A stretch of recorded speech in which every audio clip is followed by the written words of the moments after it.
Atenção!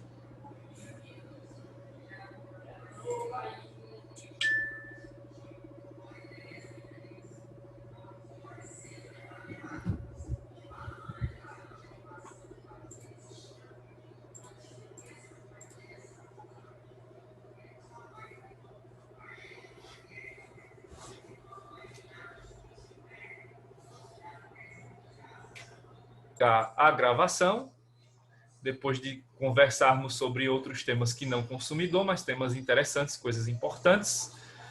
Vamos então retomar aqui o nosso estudo do direito do consumidor. A gente parou nas leis brasileiras, né? Então, naquela parte lá do... Opa, passei demais. Aqui. Então, a gente viu, né, na aula passada a evolução, Estados Unidos, Europa, chegamos aqui ao Brasil com esses antecedentes, né? Isso aqui ainda não é direito do consumidor, né? Antes do direito do consumidor propriamente dito, surgiram essas normas que de maneira difusa, né, de maneira ainda indireta, davam alguma proteção aos consumidores, mas não chegaram a ser direito do consumidor. Então, lei de usura, a lei, né, que previa crimes contra a economia popular, a questão da possibilidade de intervenção estatal, né, para distribuir produtos de primeira necessidade, em caso de calamidade pública, etc.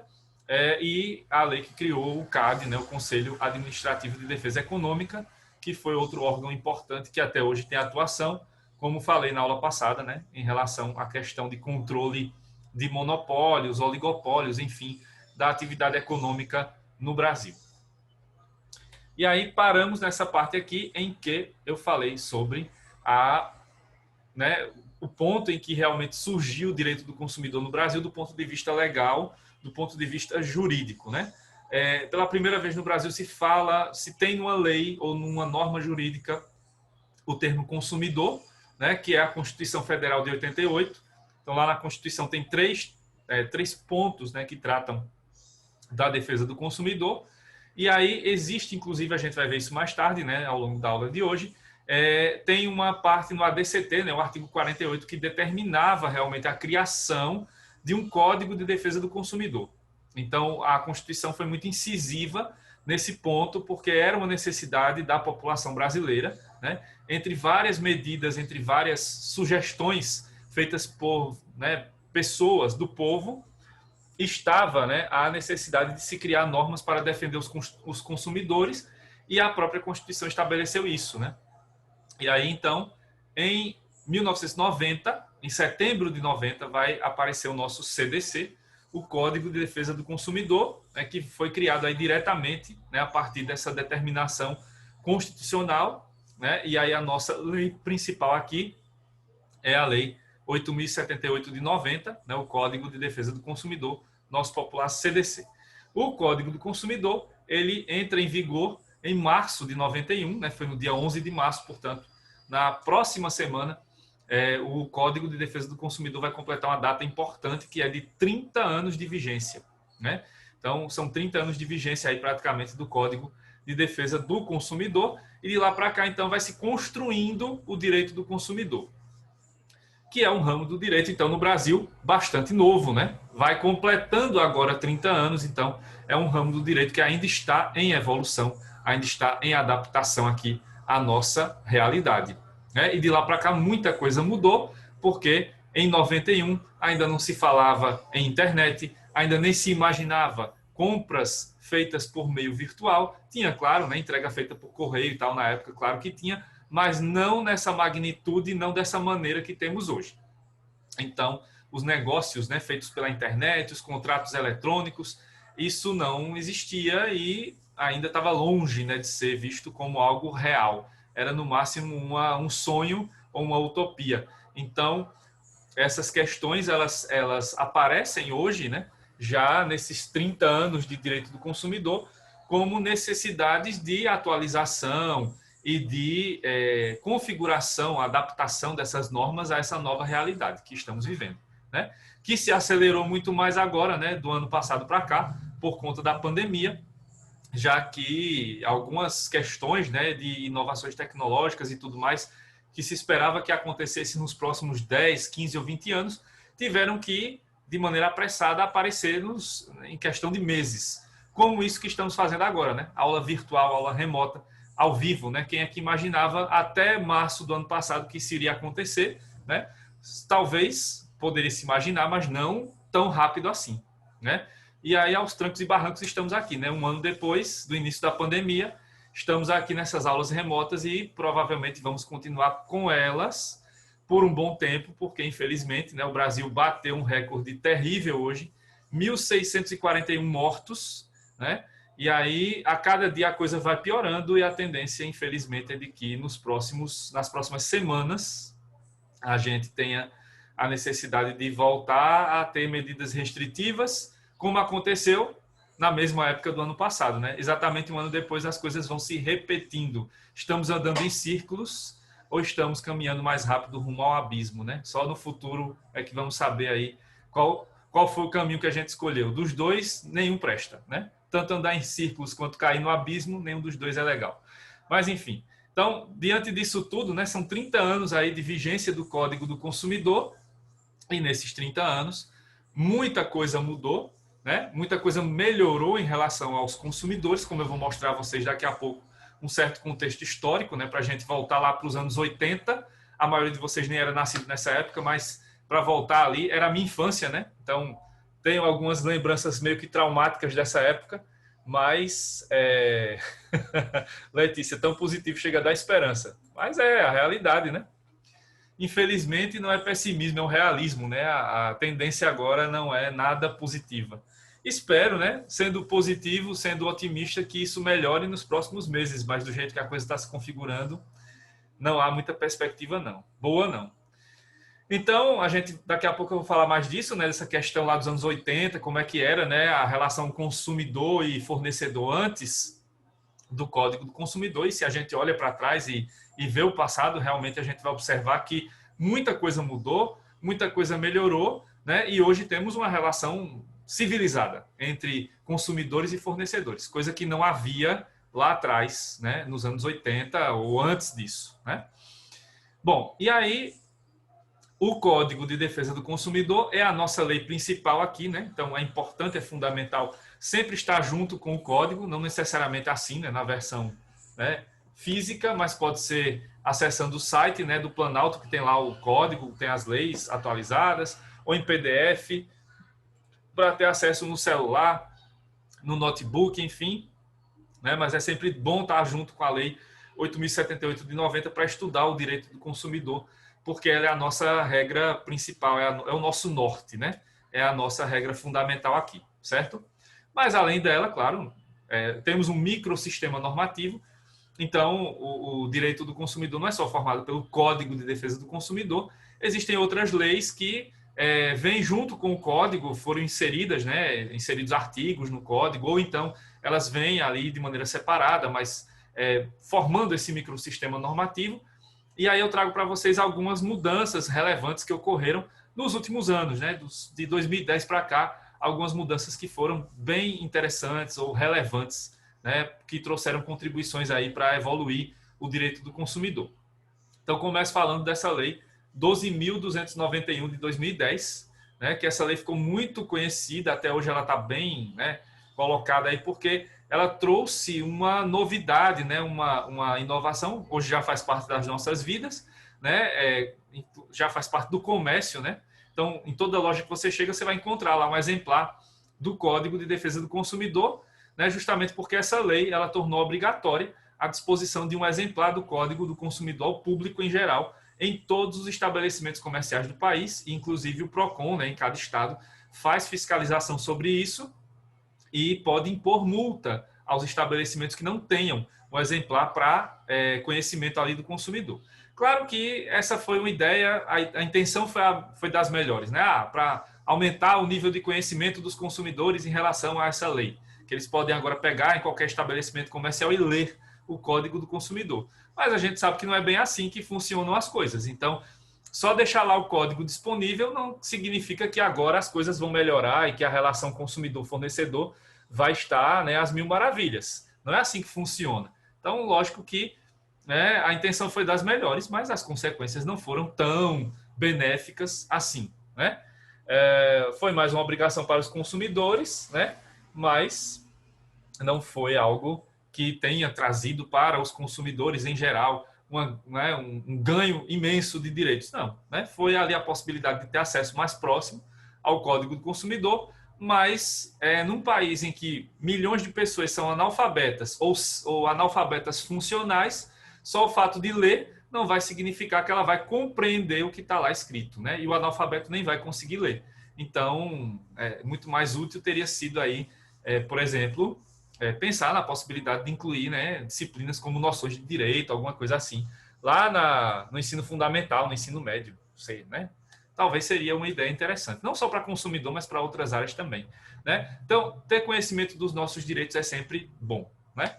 Em qualquer nível, em qualquer fase da vida. O Artemio está dizendo aqui, sonhar mais um sonho impossível. Foi em relação ao pessimismo, ao otimismo, acho que ainda foi isso, né?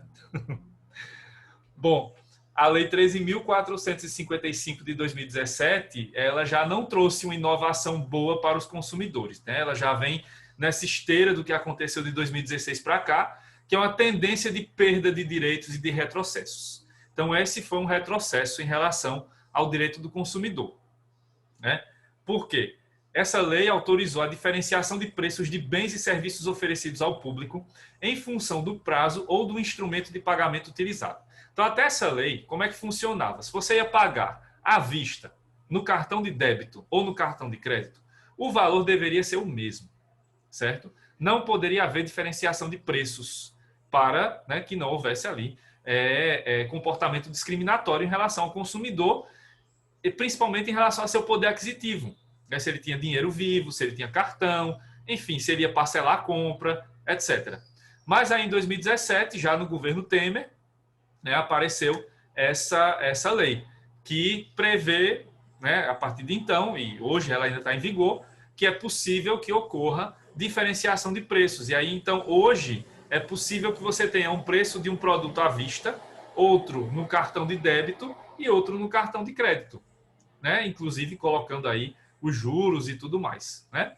Que são ali que incidem sobre vendas parceladas e tudo mais. Isso não era possível antes, agora é. Só que, claro, a lei ela deixa bem nítida ali a necessidade de que isso seja especificado na divulgação, né? Porque há outra determinação, essa do Código do Consumidor, de que em caso de preço, né, incerteza sobre o preço do produto ou do serviço, vale aquele que tiver indicado com menor valor. Então, é preciso colocar lá de maneira, né, vamos dizer, bem clara, bem nítida, quais são os valores à vista, dinheiro, né, no débito e no crédito. Então, isso é necessário e foi admitido depois dessa lei de 2017, a Lei 13.455. Foi bom para os comerciantes, né, que era uma reivindicação antiga dos empresários, mas foi péssima para nós consumidores, já que havia essa garantia de que o consumidor, né, a depender do seu poder aquisitivo, não seria discriminado desse ponto aí, né, sob esse ponto de ter o valor em dinheiro ou de comprar no cartão, enfim. Então, essas coisas acabaram acontecendo com essa lei 13.455 de 2017. Na sequência, veio a lei 13.486, também de 2017. Essa lei alterou o artigo 8º do Código do Consumidor para dispor sobre os deveres do fornecedor de higienizar os equipamentos e utensílios utilizados no fornecimento de produtos ou serviços e de informar, quando for o caso, sobre o risco de contaminação. Não tem nada a ver com Covid, né? A gente está meio que fissurado com isso agora, né? Mas a lei foi em 2017, então era uma lei geral, mas que agora, né, ganha mais força com a questão da pandemia, já que então é dever dos fornecedores higienizar, né, esses equipamentos, esses utensílios e, se for o caso, informar sobre risco de contaminação. É o que tem acontecido, principalmente quando você tem ali atividades que são mais perigosas, né, e que tem maior risco de contágio dessas doenças, né? Então, foi uma lei aí de 2017 também que alterou o artigo 8º nesse sentido. A Lei 13.543 de 2017, ela dispõe sobre a oferta e as formas de afixação de preços de produtos e serviços para o consumidor em comércio eletrônico. Até 2017 ainda havia uma certa lacuna no direito brasileiro sobre como funcionaria a divulgação de preços no comércio eletrônico.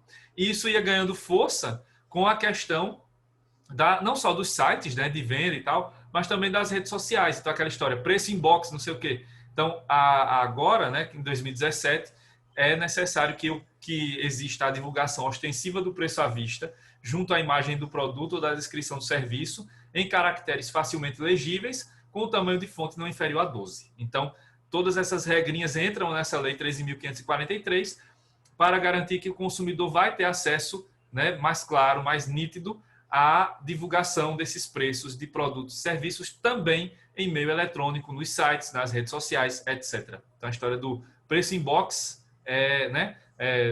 vai falar comigo lá pelo direct, não sei o quê, cuidado, porque isso pode infringir, né, e tem tudo para infringir, na verdade, essa lei de 2017. Outra lei, né, que vem aí nessa esteira da evolução legislativa nossa no Brasil é a Lei 13.786 de 2018.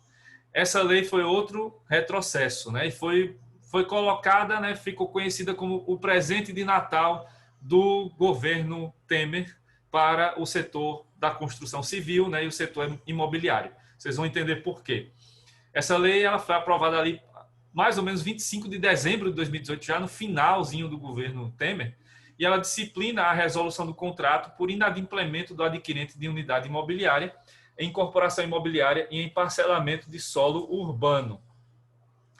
Aumenta valores de multas por inadimplemento do contratante e garante prazo de 6 meses de atraso não indenizável às empresas responsáveis pela construção e entrega de imóvel. Já havia uma lei anterior, né, que tratava dessa questão, do inadimplemento, da demora na entrega do imóvel, né, por problemas lá na construção, etc. A questão de extrapolar o prazo, né, de entrega. E aí eles ganharam mais, as construtoras, né, ganharam mais 6 meses de atraso não indenizável, porque havia essa regra, né, deve ficar pronto em até 24 meses, 36 meses. Se passar desse prazo, já existe um atraso indenizável com essa lei, além do prazo estabelecido lá para a construção do imóvel, 24 meses, 36 meses, ainda tem um adicional de 6 meses não indenizável. Então, só depois de 24 meses mais 6, 36 meses mais 6 é que você poderia buscar a indenização. O que foi um retrocesso para os consumidores e um ganho, né, imensurável para as construtoras. O Afran aqui soltando mais uma piada aqui do Shining Box. Bom, em 2019 aparece já nesse contexto do atual governo a Lei Complementar 166 de 2019, que dispõe sobre os cadastros positivos de crédito e regula a responsabilidade civil dos operadores, né, porque até então só havia o cadastro das pessoas negativadas, né, em SPC, Serasa, etc. E aí começa a se criar o cadastro positivo das pessoas que estão em dia com seus débitos e tudo mais, para que eles tenham facilidades e tal. A intenção aqui também é das melhores, aparentemente. Então, né, quem está em dia com seus pagamentos vai ter direito a alguns privilégios, né, taxas de crédito mais justas, maior facilidade em financiamentos, etc, etc. Por outro lado, aumenta a discriminação contra quem está com problemas para pagar suas contas. Problemas esses que se agravam cada vez mais no contexto de pandemia, desse ano, de 2020 para cá, e aumento de desemprego, né? E fim de auxílio emergencial, entre outras coisas. Então, isso acaba tendo uma intenção maravilhosa para quem segue lá e paga suas contas em dia, mas para quem não consegue pagar, muitas vezes porque não tem dinheiro para conseguir pagar mesmo, né? Porque perdeu o emprego, etc., essa lei não vem, né, trazendo coisas muito interessantes para essas pessoas.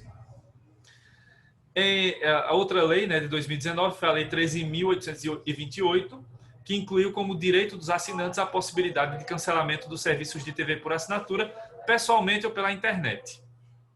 Foi mais uma facilitação, algo que já deveria existir há muito tempo, né, mas que teve que vir uma lei de 2019 para poder garantir esse direito de cancelar serviços de TV por assinatura pela internet. Mas a gente sabe como isso aí funciona, né? Geralmente você vai ter que passar uma eternidade no telefone esperando para ser atendido.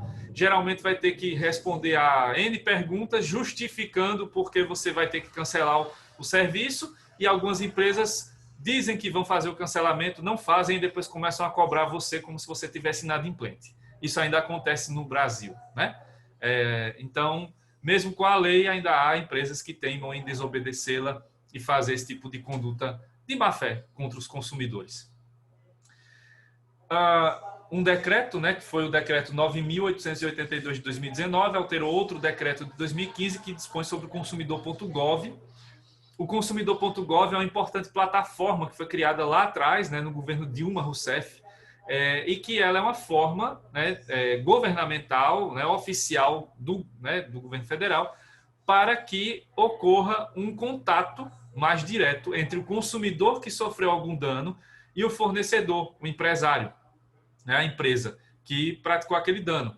Ela é uma forma, né, oficial de trazer aquela possibilidade que sites privados, como o Reclame Aqui, por exemplo, já oferecem há vários anos. E essa plataforma tem várias empresas cadastradas, né? As principais empresas do Brasil estão cadastradas nessa plataforma e há uma tendência, né, de resposta rápida dessas empresas quando há uma solicitação lá de análise de alguma questão que apareceu, né, que foi danosa para o consumidor. Então, o consumidor.gov é uma importante plataforma, né, que até hoje está funcionando, mesmo que aos trancos e barrancos, e que é mais um canal importante para nós consumidores, para termos acesso aos fornecedores. Exatamente, Lucas, é como o Reclame Aqui. A diferença é que esse é um canal do governo federal, né? É um canal governamental oficial. O Reclame Aqui é uma empresa privada, né? Ela também resolve e tal, mas aí você tem uma garantia maior por ser uma instituição oficial e aí você poderia ter até mais acesso aqui a órgãos como as agências reguladoras e tal, se for o caso de telefonia, TV por assinatura, etc. Né? E isso também, né, dá uma segurança maior caso você precise ir à justiça, né, porque fica tudo lá bem registrado e tal. Né? Então é importante usar o consumidor.gov. O Lucas está dizendo que não sabia. Muita gente não sabe mesmo, né, da existência dessa plataforma. É bem legal, bem interessante. Eu já usei algumas vezes, né, para casos meus pessoais e deu certo, deu certo.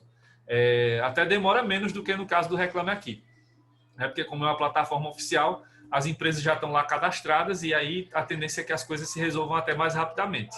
Então vale a pena usar, vale a pena divulgar também para que mais pessoas saibam, né, da existência dessa plataforma. No finalzinho do semestre eu vou falar mais dela, né, porque a gente vai estudar mais ou menos como é que ela funciona lá no Sistema Nacional de Proteção ao Consumidor. O cadastro é obrigatório? Não, não é. Não é obrigatório. É por isso que eu disse, as principais empresas estão lá, mas não há uma obrigatoriedade. Na verdade, houve um acordo, né, entre o governo e essas empresas, e aí as empresas aceitaram voluntariamente participar, né, dessa plataforma em caráter experimental lá em 2015, mas de lá para cá eles se mantiveram lá, né, nesse cadastro, porque é uma forma mais rápida, né, de resolver problemas entre consumidores e fornecedores. Deveria ser obrigatório? Eu concordo que deveria ser, mas até hoje não veio nessa determinação para deixar, né, todo mundo ali, toda empresa obrigada a participar, até porque algumas empresas, a gente sabe que nem todas as empresas têm acesso ainda à internet completa e tal, então algumas empresas podem não ter ou ter dificuldades, né, de acesso a essa plataforma. Então seria preciso, né? O Botafogo é um clube de futebol fundado em 1904. Pausa. Uma falha técnica aqui. Alexa, viva. Fique calada. Então, essa ideia, né, seria bastante interessante aqui.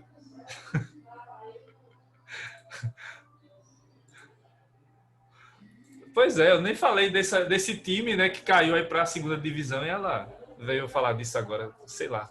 Mas ela é torcedora lá no final das contas, né? Tranquilo, tranquilo. Bom, seguindo aqui, né? Outro decreto, né, foi o 9960, 9.960 de 2019, que instituiu a Comissão de Estudos Permanentes de Acidentes de Consumo. Essa comissão ela tem um caráter administrativo, né? E ela serve a longo prazo, né? Porque ela ainda está funcionando aí para estudar as consequências dos acidentes de consumo em relação à questão da própria economia, em relação à questão de danos provocados, indenizações, etc. Então, é uma comissão abrangente aí que vai estudar e está estudando ainda essa incidência, né, dos chamados acidentes de consumo no Brasil. Ainda em 2019 foi aprovada a Lei 13.874, né, que é a chamada Declaração de Direitos de Liberdade Econômica. Vocês certamente viram isso, acho que em contratos, né, provavelmente, porque tem muita coisa que envolve obrigações e contratos. Então, provavelmente vocês viram essa lei lá, né, com não sei se é o professor Arthur, que é o professor de contratos, ou foi, né, o professor de vocês, mas foi o professor de contratos que falou com vocês sobre isso, provavelmente, né?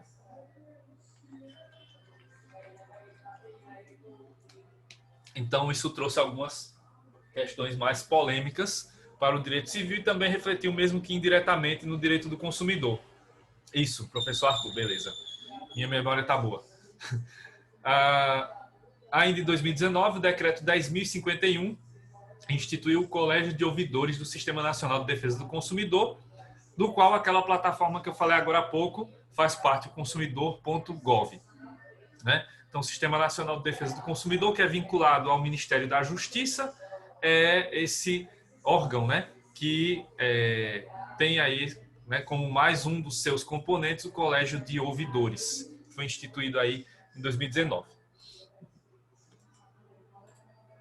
Agora chegando já no contexto da pandemia para cá, 2020, né, algumas leis que vieram e decretos durante o período da pandemia, de março do ano passado para cá. Começa com o decreto 10.388, né, que instituiu o sistema de logística reversa de medicamentos domiciliares vencidos ou em desuso, de uso humano, industrializados e manipulados, e de suas embalagens após o descarte pelos consumidores.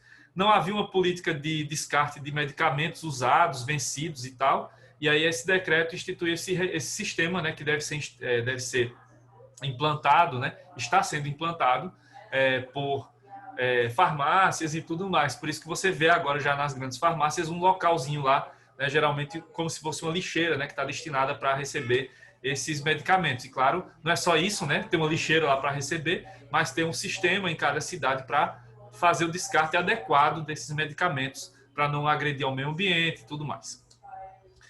A Lei 14.010 de 2020, ela dispõe sobre o regime jurídico emergencial e transitório das relações jurídicas de direito privado, o RJET, no período da pandemia da Covid-19. Então, essa lei está vigente aí, né? Ela estaria vigente, teoricamente, durante o período em que foi decretado o estado de calamidade pública.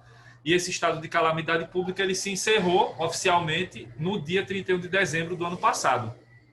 Mas ainda estamos sob a pandemia. Então, há uma discussão, né, e deve haver essa discussão sobre se essa lei ainda está valendo ou não.